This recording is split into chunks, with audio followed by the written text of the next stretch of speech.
Okay, hello.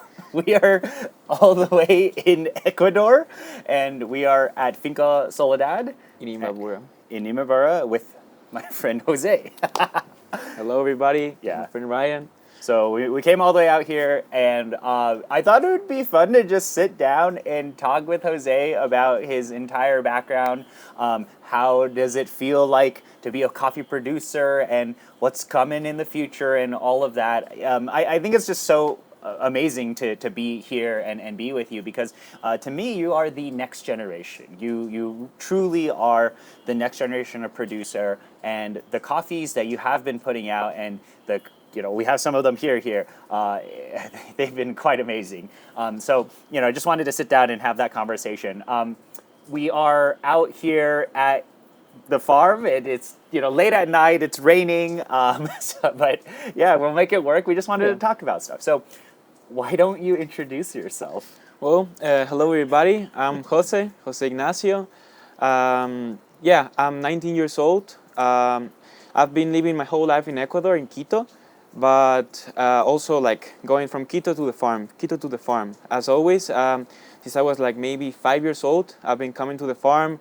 I remember my first time here, it was amazing in the sense that I could spend some time with my family because the land was like really lacking in every aspect you can think of. There was nothing here when we first bought the farm. So maybe when you see the videos that my dad takes or I do on Instagram, you will see like there's so much vegetation, so much trees, so much of everything. There used to be nothing of that. That was all constructed based around the help of nature and some of our help, but most about nature. What's it been like to have someone like Pepe as your dad? Did you grow up with coffee? Is this the thing that you've known your entire life? Like, or how did you get into all of this? So my first like experience with coffee was not so pleasant actually because as you guys probably know, like Finca La Soledad started growing and like blowing up since like maybe you could say 3 years ago, but we've had the farm for way more. And those extra years were completely horrible, to be sincere with you,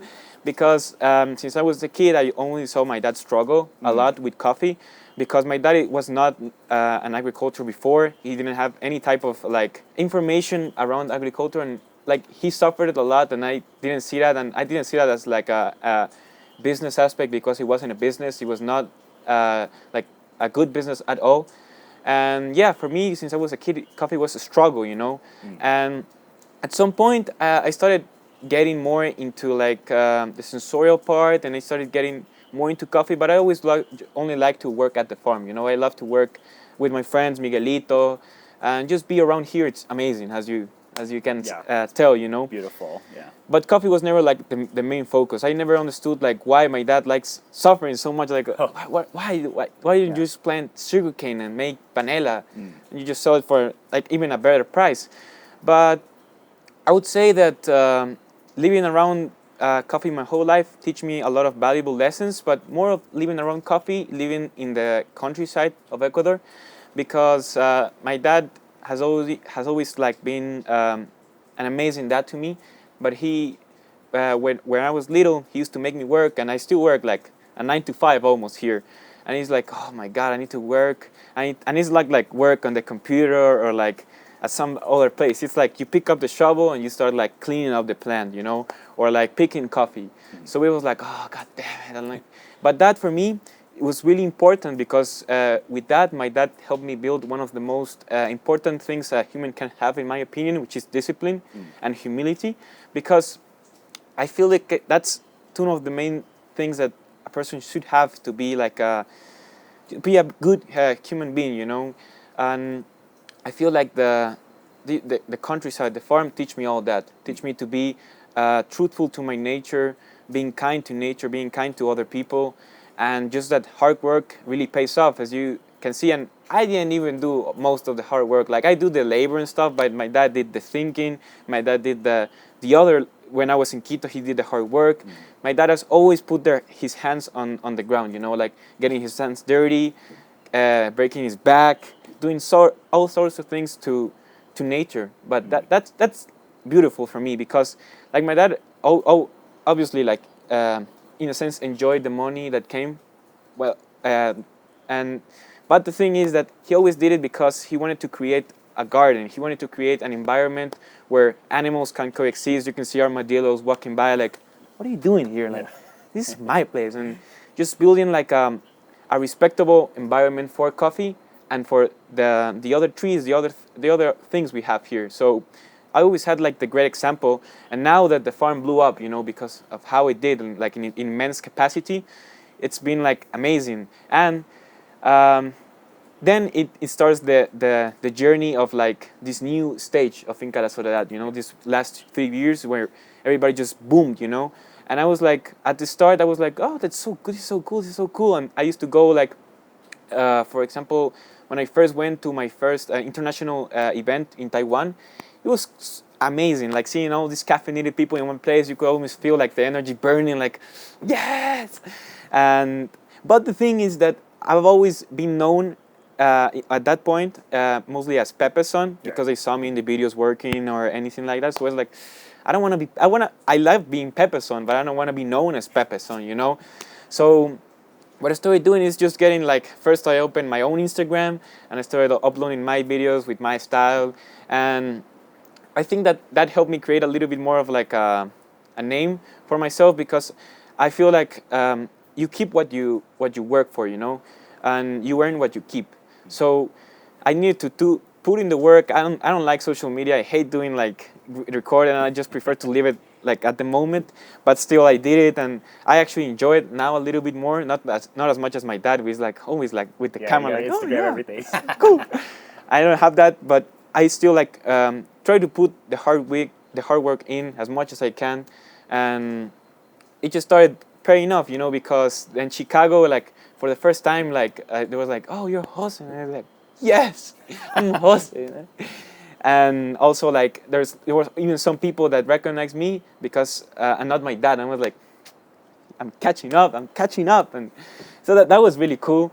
And everybody in the coffee community has always been super nice to me. I think my dad didn't have like that same like welcome, so I'm really grateful for that.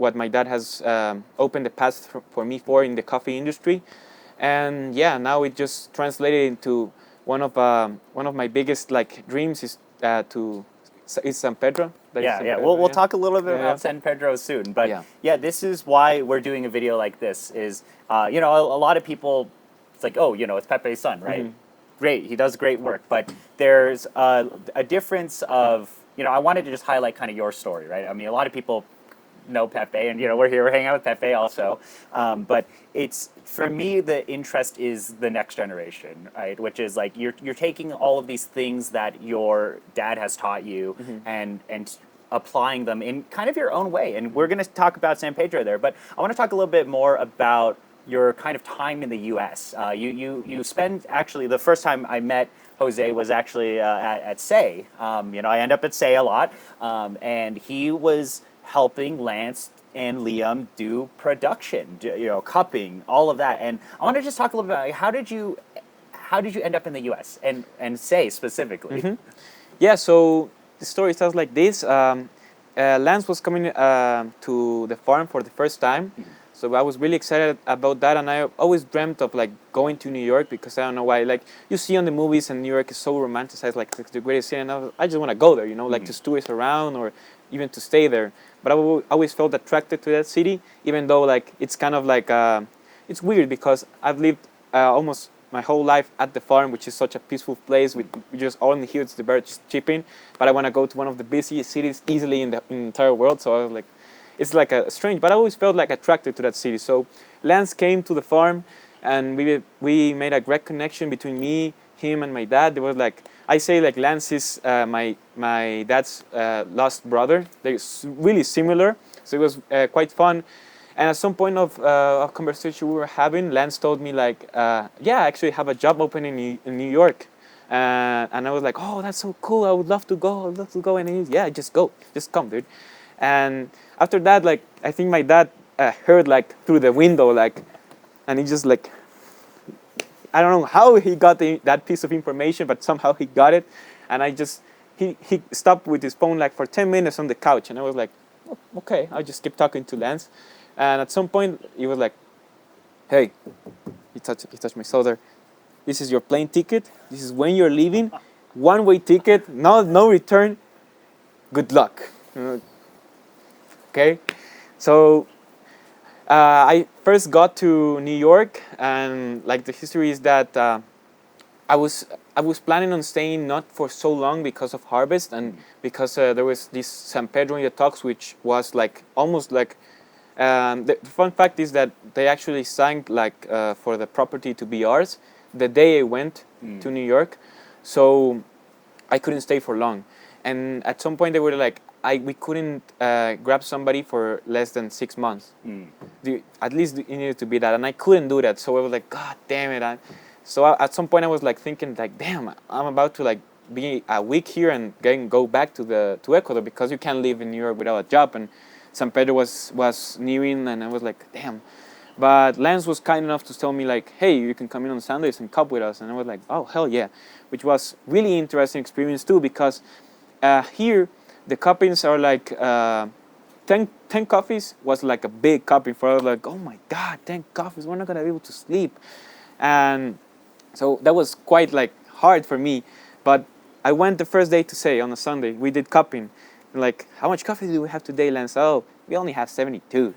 And I just need to give me score, notes, and I can, fuck. And Lance is like a professional, like, so he can do like 3 sips, spit it out even, and he can tell you. And I didn't have that in me yet. Like, I needed to, like 10 spoons per cup. I didn't spit anything out. And I was like, oh my God, at the 20th cup, I was like, oh my God. But I just fell in love with it because there was so much like, it was like literally traveling to another countries. Like, I've never tasted those profiles before, and I was like it blew my mind, you know, and it expanded my horizons really far to watch how and what coffee can do, and amongst like the temperatures, amongst like the elevation, and how much can vary it, you know, and how much identity you can give to your coffees. And so after that, I started thinking like when I tried to do as much as I could in every single aspect. Like if I could like watch this, I would watch that. Everything they didn't even ask me for, I tried to do it. And I just not even like to get my objective doing that was not to get like another more time, or I don't know. It was just because I was so grateful that I was even in New York to begin with, that I was like, fuck, the least I can do is this, you know. Yeah. And he just started telling me, okay, I made friends with Helen, which is like the boss at the manufacturing. So she said to me, okay, you can come on Mondays. And I was like, I came on Mondays, always like ready to do this. And one lovely thing about working at Say is that when you work there, you can get as much coffee as you want, and you don't need to pay for it. I was like, oh my God, you don't know what you have awakened right now. So I was like, every time I went there, like the 3 coffees that were in store, like, okay, this. I'm like, and I was charged up the whole day, like, I would just do everything, you know, and this is where, like, for example, the farm lives really like showed me that and helped me in the ways that I was like, I saw how a lot of people here, for example, live and work so hard, like till their hands can't take it anymore, like, and they just do that for like a very basic living, you know, and I felt like I'm doing this and I'm getting paid so much, like it's incredible. Like somebody, like for example from Intag, you can pay what I was getting paid, that person, and he would do that happily. And I was like, the least I could do is do that, like do my best, because there's so much people that don't have that advantage, don't have that opportunity. And I was like, I would do it like happily, and I get to taste the best coffees in the world while I do that. I'm working with some of the best people I've ever known. I was like, fuck, is this a job? Like I would just go really happy every day. Like I don't like to wake up early, and I was like I couldn't even sleep because like Liam told me like tomorrow we're gonna roast this, I'm gonna roast that, I'm gonna sample roast these, the new samples that came, and I was like, oh my God, this is a dream. And I was so grateful for that opportunity. And I just started doing that, and then I just started getting called in more. And they just said to me, well, you can come on Monday, Wednesday, and then from one point I didn't have like a stable job, and then to the other side I was really a lot of days I was with job at Say. And yeah, after that I came back here to get a hold of San Pedro, because that was like that was my Yeah, baby. yeah. Yeah, and it was on diapers, and it needed to be at least like with a good boxer. I don't know, but so I came back. I was so sad for me because I just like already like stabilized in New York. My experience with New York was incredible. The people were super nice. I read so much bad things in YouTube. Like everything was bad. You know, like New York is everybody just goes in their own world and everybody just fast, which is true, but only the fast part because everything is fast. But I actually like that, and every single person that I encountered was really nice to me. And I have that Latin American survivor instinct, so New York was nothing. Like, Has working at Say and seeing that part of the world, getting those types of experiences, has that influenced anything you do at Soledad or at San Pedro? Yeah, so for me, that experience made me realize a lot of things about, especially like when you work with people that are equally passionate as you are about your beans, which is amazing. How Lance literally like every time he just gives out so much amount of feedback, and he treats the coffee with such respect and such like emotion to it that you just feel like empowered by that. And every single like tip that Lance gave me, which was so valuable because you're taking lessons from a person who has been in this business for so long and has visited so many producing countries and has had the best coffees in the world. It's like free lessons from a philosopher, you know. Yeah. So yes, I think I brought a lot of like mostly inspiration and tips. For example, the UV light thing, which I'm trying to implement as much as I can in Ecuador for producers because it's such a simple tool that can literally change your game. And for me, that's very important because you need to be able to share that information with more people. And that's why I think Lance also gave me the opportunity to being able to work there because, I just like speaking with people and like meeting people.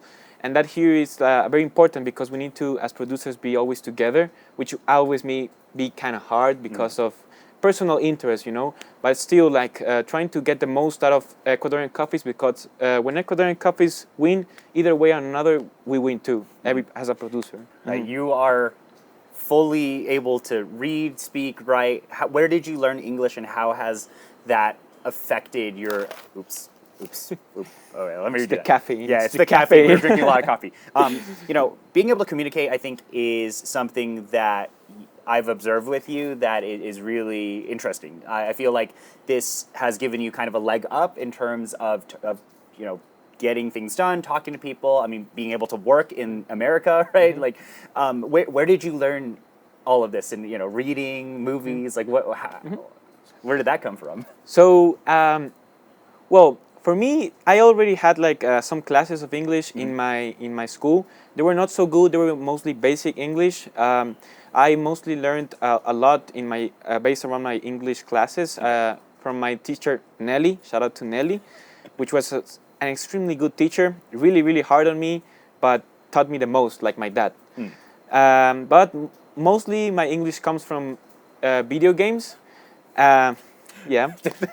To be honest, and the other one, which I used to don't like too much, but now I love and I appreciate a lot, is that when I was little, my dad and my mom hated like the Spanish translation of the movie, so they always told me like, no, you can listen to it in English, and maximum you can get like Spanish subtitles. And I was like, I don't even understand what they're saying. Like, when I was I'm trying to like what, but now I actually, it's a blessing, you know, because yeah, as you said, English is one of the most important tools. It's universal language, and for me as a producer, it's very important to be able to communicate, and mostly like with other people, yes, but for example with the roasters that are buying your coffee, it's really important for the communication to be personal, to be like deep and not just basic. And that also helps the producer as it helps the roaster to understand what you're trying to give out on the coffees, what is the coffee, what happened with the coffee. And I feel like it's a tool that as a producer you must at least try to have, you know. Yeah. Okay, well, now let's kind of shift gears and talk a little bit about San Pedro, because we got to hear the entire backstory, a lot of the recent things. What is San Pedro? For people who do not know, what is San Pedro? So San Pedro is our new how could you say so? Our new adventure, to say like in a simple way. where we bought a piece of land that we're gonna be taking care of till like my children take care of it, and it's just It's gonna live yours. on. Yep. Which is a new farm located at 2,222 meters above sea level. Very. Yeah, It's up there. Up there. It's on Loja, which is one of the most well-known like states on Ecuador for coffee, and it's been this new adventure of ours, which I was like, my dad told me like he could put it under my name and I could take care of it, and I was like so literally like so psyched, so stoked about it, because I actually felt the energy at San Pedro was so like amazing, so peaceful. And the first time I went there, I was like having a very struggle, like mentally and physically, but somehow like there is this river and this waterfall in San Pedro, and I just went there and I just stayed there, and like the water was cold as shit, and I was like, oh, okay, but I did it. And I just felt like a lucid moment, you know, where like that energy of that charged up energy of the water and the sun shining on my back. It was just a very beautiful moment where I felt like, oh shit, this might be it. Like this might be the place where I'm supposed to be. And what made me fall in love with that, it was that energy, that synergy that I felt in that moment. And yeah, from that part, it started like going. I'm going like to San Pedro maybe 15 days every month, because right now we're trying to build a house, but for now the situation is that we're living with Francisco, which is the owner of Surya, Yep. which is an Really amazing good coffees guy, too, and yeah. amazing coffees too.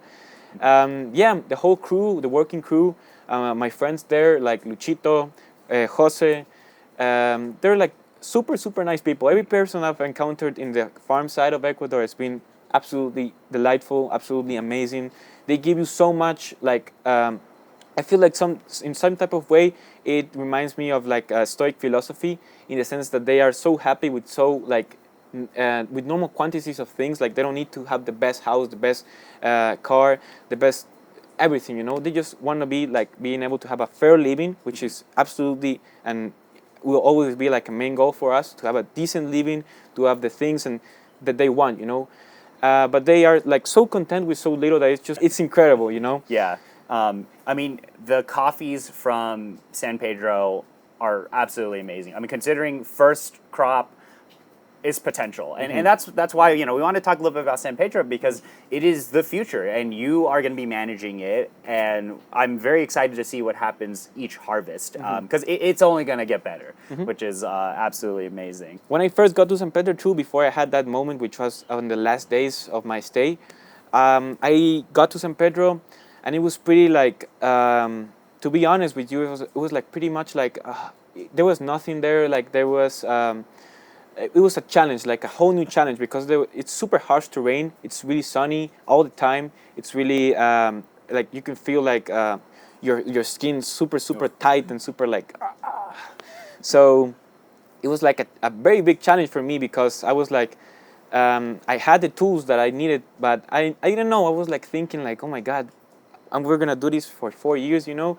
But then like for the coffee to give in, but then I discovered, like in a way, what I was speaking before, this is Stoic philosophy. For example, I was always based like my experience in San Pedro to be like resilient. It's just about a quote of Marcus Aurelius, which is like the quality of your life depends on the quality of your thoughts. So you can think as all the bad things that happen, and you can think of it and you can see it, you can definitely feel it, but you can't let that stop you, in the sense that when you taste that cup and you're happy, and the people who work around you are happy and are like content to be working with you, and you are able to put your hands in the dirt and charge up the energy with your bare hands, that's like what matters, you know. The as I said before too, like you keep what you earn, and if I'm, it will always be hard. Like everything in life it will always be hard. It will always be difficulties, but you can't let that stop you, you know. And you can always think of the future and what is going to happen today and tomorrow. But like one of the hardest parts of, or like I could say, one of the biggest obstacles of living is expectations, which depends on tomorrow's and wastes today. That's Seneca, another Stoic philosopher. And yeah, I feel like that inspired me a lot, and that moment too, it just filled like the glass, to the top. And I feel like being able to not have like buy a farm that already have had coffee like filled to the brims, and that it was like 4 years old, so you can probably already harvest. I feel like having the opportunity to start with in a way with zero, like my dad did, but obviously I have like all the knowledge of my dad and all the help, so it's not zero, but like say it's like 30 or even as much a percentage as it can be. I feel like it's such an humbling and such a cool experience to be able to have, and it was just mark me as working here, mark me in a good way to try to be as humble as possible, as happy as possible, and always just trying to pursue greatness. And yeah, the fact is that as my dad has taught me, between how he climbed out mountains, the biggest mountains in the world, like there is no finish line, there's no finish line. You can never be content at 100% with your product, because then you start to give in to like, no, maybe I don't need to go today to move the on the dark room the berries. Maybe I don't need to do that today. That's where when you start to give in. It's that where you start to lose, and you start to lose that passion in a way. So it's always important to have the mindset that there is no finish line. You can always improve on something, and that's why having people over like Lance, having people over like Robert, like you, Brian, it's super like inspiring. Like you can take in so much knowledge, and people, the most beautiful part about it is that people are so willing to give in that knowledge. Like you came in and you taught me like in an hour in the lab in Quito, like more things that I've known like in 20 YouTube videos I could have, or I was like mind blown. So it was just that's a beautiful part, and I've always experienced that with coffee people. I don't know if it's the caffeine that makes them want to talk so much, but they always like super nice, and they always want to give in as much knowledge as you can. And yeah, I'm just really blessed to be able to have the opportunity to get to know persons like Robert, like Brian, like Lance, like so many people that have come here, and I've met at expos, Yeah. A sparrow in front, Yeah, on it's a top of sparrow. here. One thing I've observed with talking with you for just the past few months, even online and seeing you in person, is I think you are very inspired by a lot of things that you read. So I Yeah. want to talk a little. I feel like this is very worth. Okay, a lot of things are happening as usual. I kind of want to talk about things that you do outside of coffee, because I think a lot of these things you do outside of coffee have really influenced who you are as a person. And I think that starts with a lot of the books that you're reading. I mean, I came here, I brought some books for you. Yeah, thank you. Yeah, Thank you for that. yeah. But what are you reading, and how has that influenced you? Yeah, so I love that question, and that I think it's really good to ask other producers as well. What they do on a daily basis, not everything that's around coffee, sadly. But yeah, what I do the most, I love to read. I've started reading a lot of Stoic philosophy. I discovered an author of a podcast and a lot of books called Ryan Holiday, which is absolutely incredible. I love its works, and I just sometimes think about like how a book like that ended up in like this farm and in Ecuador, like when he's from the U.S. It's cool to know, but for me, that really helped me out with the mindset that you need as a coffee producer, but also as a human being. For example, using the life of Marcus Aurelius, which was a Roman emperor, and when you were at that time a Roman emperor, you were basically almost like the strongest person or like the most powerful person on the planet. And this guy wrote a book called Meditations, which Ryan brought me one of his copies, which was the translations in Spanish are not so good. So thank you for bringing me the English translation. But in this book, the strongest man and the most powerful man on the world, keeps talking about how to get better every day, how to be more humble, how to be more happy, how to be more content with little, how to be more like more ethic-based person, And that's for me is just so amazing to be able to, when you have all the power in the world and you decide to be kind, that for me is one of the greatest things that you can be, And that for me has always been like a how to behave, For example, I'll always be the type of person that no matter if you like, for example, talking about the social media world, I don't even care if you have like one follower, 0 followers. You don't even have an Instagram. If you don't have an Instagram, I like you 10 times more. No, it's a joke. But I will always treat you with the same respect and the same open arms that everybody has treated me. And even if people mistreated me, which always happens because there's always some person that doesn't like what you do, doesn't like your opinions. It's even though like the greatest type of revenge against an enemy is not to be like the enemy itself, you know. Marcus Aurelius too. So yeah, I feel like that is a very important aspect in life. I didn't like to read. My dad forced me to read a lot, and I hated it. But I think I just didn't find like the right topic to read on. And besides reading, for me, one really important thing in life is exercise. I used to be like a very, I'm just gonna put it straight up, like a very fat, short kid, and like very insecure, which was like, it was like, for example, I didn't say I got bullied, but the thing is that inspires you. That inspires you to be better, you know. And I've always taken like that, and for me, it's really crucial. I don't know who said this quote, but it's like it is sad that a man will be able to grow old without looking at the potential his body has, you know. And I just feel like, for example, in my case, it's the gym, but mostly jiu-jitsu. Jiu-jitsu is like completely changed my mindset, my body, my physical and mental ability, and it's just been so rewarding for me.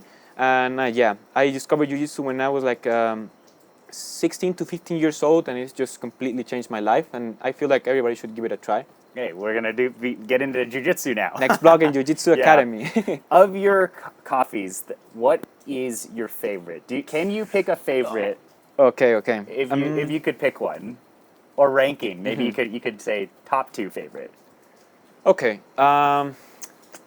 We were now just discussing these about cedar washed and Teoxy and San Pedro, for example. But I'll give you my actual, like right now, I would say my favorite coffee, hopefully not non-biased, but probably biased, it's San Pedro. San Pedro, okay. Yeah. Then I would go with the cedar washed. That will be like maybe spicy, and then I would put the Teoxy there. Teoxy, okay. Yeah. From here though. From here, yeah. Okay. What about favorite coffee varietals? My favorite coffee varietals, top 3. First one would be Típica Mejorado, I think so. Then Geisha, and then Sidra. Okay. Típica Mejorado, number 1. Wow. Why? Probably a little bit biased. Oh, yeah. Sure, why? I feel like it's just, it's been unique, and tasting it amongst like other of varieties, for example, let's say where we put our coffees and other Típica Mejorados, beautiful Típica Mejorados from Ecuador, I always feel like they stand it out, and maybe it just hit home and it just hit like the heart at that time, but I always felt like they had like that spiciness and that ring to it, you know. And I always felt like attracted to it, but maybe Geisha, it's like just like throwing it up with Típica Mejorado, but yeah. All right, well, we went through a lot of stuff. It was a long video because I really wanted to just highlight Jose. I mean, it's just super fun to hang out with you and come all the way here. I showed up and he was right there at the airport, picked me up, and I was like, all right, let's do it. Yeah. So yeah, it's just honestly for me, it's because this is something where I wanted to start this, right? I want to say, okay, this is the first video we'll put out together. And we will continue and do this, right? He's going to be back in the States. I'm most definitely going to be back here in Ecuador. And for me, it's I'm not that much older than Jose here, so I'm relatable. And it's just very important for me to be able to document this, right? To put out the perspective you have. But yeah, this is just really wanted to put this out there, and I honestly want to thank you for first of all hosting me here and also providing your perspective on everything. It's such an amazing thing to hear. So thank you so much. Thank you, Brian. Okay. Thank you, Robert. Yeah. But we will. You can find Jose Instagram somewhere here on the screen. We'll put it up there, and then also if you start a YouTube channel, he might start a YouTube channel. I'm gonna support him there. I'm gonna send you some stuff. I want to see those videos of San Pedro. and Soledad, but mainly San Pedro because is the new. It's the jam. Yeah, It's the jam. Okay, but otherwise, thank you guys so much for spending the time to watch this video. If you have any questions, you can reach out to Jose. He will actually respond to you. He's very accessible, so you can go and message him. But also, if you leave any comments here, and we might catch you in another video. But yeah, see you guys. Thank you. Bye.